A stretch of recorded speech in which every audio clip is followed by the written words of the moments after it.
नमस्कार. लेखनी शस्त्र न्यूजमध्ये आपण सर्वांचे स्वागत आहे. धारदार शस्त्राने हल्ला करून 1 लाख रुपये बळजबरी हिसकावण्याचा प्रयत्न. दोन्ही आरोपींची बुलढाणा रवानगी. सविस्तर वृत्तांत असे की फिर्यादी गजानन प्रकाश खिरोडकर वय 26 वर्ष, धंदा मजुरी, राहणार पिंपळगाव काळे. दिनांक 15/3/2026 च्या सायंकाळी 7 वाजताच्या सुमारास 1 लाख रुपये नगदी रोख घेऊन त्याच्या बहिणीला देण्यासाठी गाडेगाव येथे जायला निघाला होता.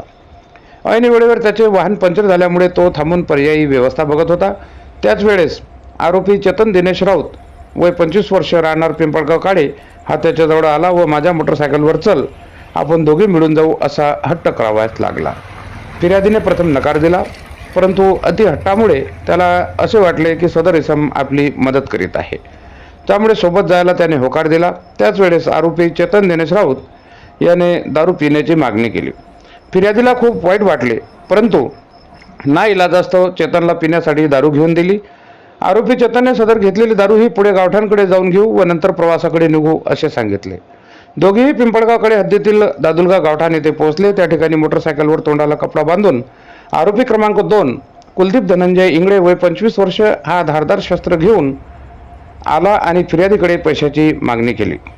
माझ्याकडे पैसे नाही असे म्हणून फिर्यादीने त्याच वेळेस आरोपी क्रमांक 2 कुलदीप धनंजय इंगळे याने फिर्यादी गजानन प्रकाश खिरोडकर याच्यावर चाकूने हल्ला केला. सदर हल्ल्यात फिर्यादी गजानन शिरोडकर या डोक्याला आणि कानाला गंभीर जखमा झालेला असून तो स्वतःचा बचाव करीत कसाबसा शिवराज धाब्यावर पोहोचला. तेथून त्याला हॉस्पिटलला दाखल करण्यात आले. डॉक्टरांनी त्याला रेफर करण्याचे सांगितले आणि ही घटना पोलीस केस असल्याची त्याच्या कुटुंबियांना माहिती दिली. फिर्यादीच्या नातेवाईकांनी सरळ जळगाव जामोद पोलीस स्टेशन गाठले व तक्रार दाखल केली. जळगाव पोलीस प्रशासनामार्फत दोन्ही आरोपींना ताब्यात घेतले असून न्यायालयामार्फत त्यांची बुलढाणा न्यायालयीन कोठडीत रवानगी करण्यात आलेली आहे.